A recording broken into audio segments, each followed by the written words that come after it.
ஓம் சத்குரு சாய்நாதாய நமோ நமக. எனது முதன்மை பேராசார் மதிப்புக்கினி ஆதித்ய குருஜி ஐயா அவர்களுக்கு குரு வணக்கம். உலகம் முழுக்க பரவி இருக்கின்ற தமிழ் உறவுகள் அனைவருக்கும் மதுரை ஜோதிட சாய் செல்வத்தின் இனிய வணக்கங்கள். வாழ்க பல்லாண்டு. இன்னைக்கு நம்ம பார்க்க போற பதிவு கடக லக்னத்துக்கு யோகம் தரும் கிரகங்கள். ஏற்கனவே மேசம், ரிஷபம், மிதுனம் இதுக்கு போறோம்.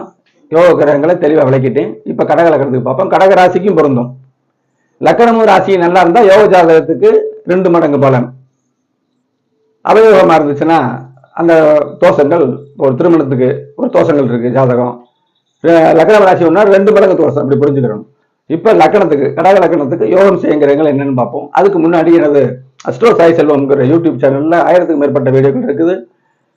அவ்வளவு பயனுள்ள வீடியோக்கள், கல்வி, வேலை வாய்ப்புகள், தொழிலா வேலையா, வெளிநாடு பயணம், திருமண தோஷம் இருக்கா, எப்ப நடக்கும், கூட்டு தொழில் செய்யலாமா, ஆயுத ஆரோக்கியம் எப்படி இருக்கும், உடம்ப நம்ம எப்ப உடம்பு சம்பந்தமான பின்னடைவு அசாபத்தி வருதோ அப்ப உணவு வகையில் நம்ம அலைச்சலை குறைச்சிக்கிறோம். இந்த மாதிரி உள்ள அமைப்புகள்லாம் வீடியோக்கள் நிறைய இருக்கு. பாருங்க, பார்த்து பயன்பெறுங்கள். அதன் மூலம் உங்களது ஜாதகங்களில் பலன்கள் கேட்கணும்னா திரையுடைய இந்த வாட்ஸ்அப் நம்பருக்கு தொடர்பு கொள்ளுங்க. தெளிவாக கட்டண முறையில் மட்டும் கிரக விளக்க தொடர்பு சொல்றேன். என்னுடைய வாடிக்கையாளர்னா உள்ளூர், வெளியூர், வெளி மாநில, வெளிநாட்டுக்காரவங்களுக்கு தெரியும். கிரக விளக்கத்தோடு தான் பலன் சொல்லுவேன். நம்பிக்கை கூடும். அதுக்கடுத்து ஜாதகம் எழுதுறதுனால எழுதி தருவேன். வெளியூர், வெளிநாட்டுக்காரவங்களுக்கு ஜாதகம் எழுதி கொரியர்ல அனுப்பி வைப்பேன். ஷேர் செய்யுங்கள். அதாவது நீங்க மட்டும் இல்ல, உறவினர்கள், நண்பர்கள் எல்லாரும் இந்த சேனலை பார்க்கலாம். அதன் மூலம் அவங்களுடைய ஜாதகத்துல பலன்களை கிடைச்சிருக்கிறோம். முதல்ல ஜோதிடத்தை புரிஞ்சுக்கலாம். திருமண பொறுத்த சிறப்பாக பார்ப்பேன். திருமணத்துடைய தரத்தை சேர்த்தான் சொல்றேன். அதுதான் சரியான ஒரு கணிப்பு. குடும்ப ஜாதகங்களை சேர்த்து பார்க்கறது ஒரு தனி சிறப்பா இருக்கும். இதை என்னோட பார்க்குறவங்க அறிவாங்க. ஒரு தரம் பார்த்துட்டாங்கன்னா அடுத்தடுத்து பார்ப்பாங்க. அந்த அளவுக்கு நான் தெளிவாகவே விளக்குவேன். இப்ப தெய்வ கலாச்சார சேனல்லையும் என்னுடைய பதிவுகள் வருது. புதிய வரலாறுங்கிற சேனல்லையும் பதிவு வருது. அஸ்ட்ரோ தமிழாங்கிற ஜனரஞ்சகமான ஒரு அந்த யூடியூப் தளத்திலையும் விரைவில் வர இருக்கிறது. இப்ப வீடியோக்குள்ள போவோம். கடக லக்னம். கடக லக்னம் சந்திரன். சந்திரன் தாயுள்ளம் கொண்ட கிரகம். தாய் மாதாவை குறிக்கும்.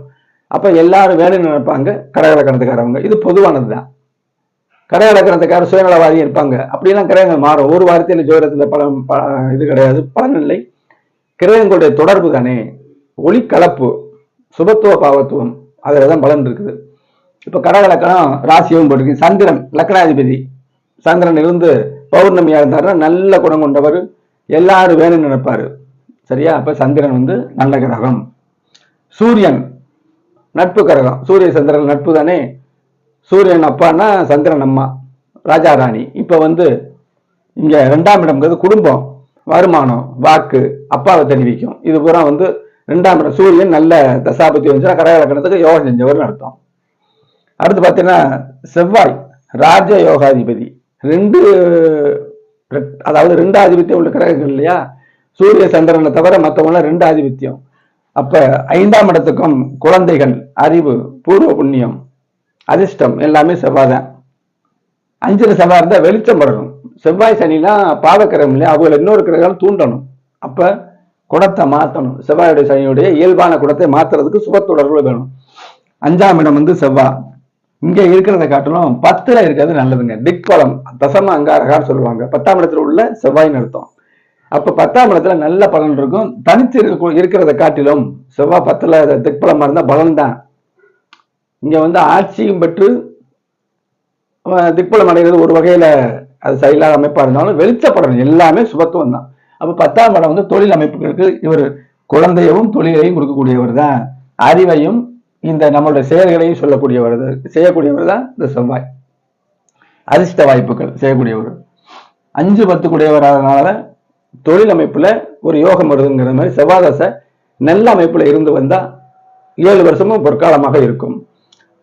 அடுத்து பாத்தீங்கன்னா குரு. குரு யோகாதிபதி தாங்க. 2 ஆதிபத்தியம். கடக லக்கணத்துக்கு நண்பர். 9ஆம் இடத்துல இருந்தா சிறப்பு, வாக்கியங்கள். இந்த லக்கணத்துக்கு ராசிக்காரருக்கு 9ல் குரு இருந்துச்சுன்னா எந்த வித பாவக்கிரகத்துக்கு சுபக்கிரக தொடர்பு வேணும். சுபக்கிரகங்களுக்கு பாவக்கிரக தொடர்பு வரக்கூடாது. அப்போ 9ஆம் இடத்துல குரு இருந்தா அப்பா நல்லவராக இருப்பார். இறையருள், இந்த கோவில் கட்டுற பாக்கியங்கள், பூர்வீகத்துல முன்னோர்கள் கோவில் கட்டுறது, இவங்களுக்கு அந்த 9ல கூறு இருக்கும். யாரா அது எந்த அளவுக்கு கட்டினாங்க அப்படிங்கிறது அந்த ஜாதகத்துடைய அந்த வலிமையை பொறுத்து, கிரகத்துடைய வலிமையை பொறுத்து. 9ல சகலம் நன்மைங்க. சரியா? அப்படியே இங்க 3ஆம் இடத்தை பார்ப்பாரு. அப்ப ஒரு நம்பிக்கைகள் கூடும். குரு நல்லவர். 6ஆம் இடத்துல இருந்துதான் இருக்கக்கூடாது. 6ல குரு இருந்தா அந்த இடத்த வளர்க்கும். கடன், நோய், எதிரி அமைப்புகளை வளர்க்கும். நோய் அப்ப ஜாதகத்துல மற்ற பாவங்களை பார்க்கணும்.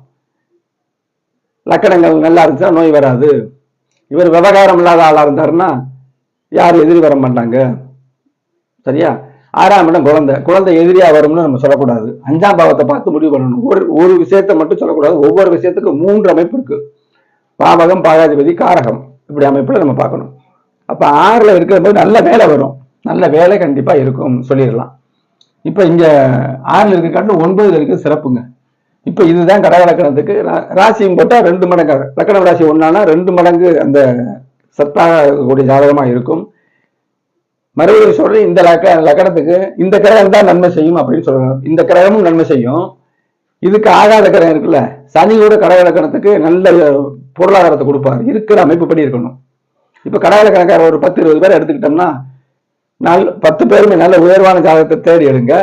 இந்த நல்ல யோக கிரகங்கள் மட்டும் ஒரு சிலருக்கு செயல்படும். ஒரு சிலருக்கு பாவ கிரகம், இதுக்கு ஆகாத கிரகம் இருக்குல்ல, அவயோக கிரகம், அந்த கிரகம் நன்மை செய்யும். அப்படி அமைப்பு இருக்கும். இப்ப கடக லக்கணத்துல பிறந்தவங்களுக்கு பூராமே இதே கிரகம் தான் வரணும்னு சாத்தியம் இல்லை. கெட்ட கிரகம் நன்மை செய்யும். நன்மை செய்யற அமைப்புல இருக்கணும். சுபத்துவ பாவத்துவத்துலதான் அந்த பலன்கள் இருக்கு. இத தெரிஞ்சுக்கிட்டீங்க. அடுத்து கடக லக்கணத்துக்கு ஆகாத கிரகங்களையும் நம்ம சொல்லுவோம். அடுத்து சுப கிரகங்கள் எங்கே இருந்தா, இது அந்தந்த வீட்டுல போட்டிருக்கேன். சந்திரன் வீடு, சூரியன் வீடு, செவ்வாய் வீடு, 10 செவ்வாய் வீடு, குரு 9, 6 பேர் போட்டிருக்கேன். ஆனா இந்த கிரகங்கள் இப்படித்தான் இருக்கணும்னு அவசியம் இல்லை. அப்ப நன்மை செய்யற கிரகங்கள் எங்கே தான் நன்மை செய்யுங்கிறது ஒரு வீடியோவும், தீய கிரகங்கள் எங்கே இருந்துச்சுன்னா நன்மை செய்யும் அப்படிங்கிற அமைப்பையும் அடுத்தடுத்து விளக்கலாம். ஆக இப்ப இந்த லக்கண வரிசையில கடக லக்கணத்துக்கு சொல்லியிருக்கேன். அடுத்து சிம்ம லக்கணத்துக்கு அடுத்த பதிவுல பார்ப்போம். மீண்டும் சொல்றேன், சப்ஸ்கிரைப் பண்ணுங்க, லைக் பண்ணுங்க, ஷேர் பண்ணுங்க. சப்ஸ்கிரைப் பண்ணுங்க. அடுத்தடுத்து வரக்கூடிய நுணுக்கமான வீடியோக்கள் வரும். காலசர்ப்ப தோஷம், நட்சத்திர தோஷம்லாம் சொன்ன பழமையான கருத்துக்களை எல்லாம் என்னுடைய குருநாதருடைய அமைப்புல அவர் சொல்லக்கூடிய அந்த கருத்துக்களை ஏற்று புதிய கோணத்துல ஜோதிட பதிவுகளை ஐயா அவங்க போட்டு வர்றாங்க. அதன் வழியில நானும் சிறந்த பதிவாக போட்டு வரேன். பாருங்க, ஜோதிடத்தை உண்மையை உணருங்க. தனிப்பட்ட முறையில் ஜாதக பலன் என்னை தொடர்பு கொள்ளுங்க. அடுத்த வீடியோவில் சந்திப்போம். நன்றி, வணக்கம்.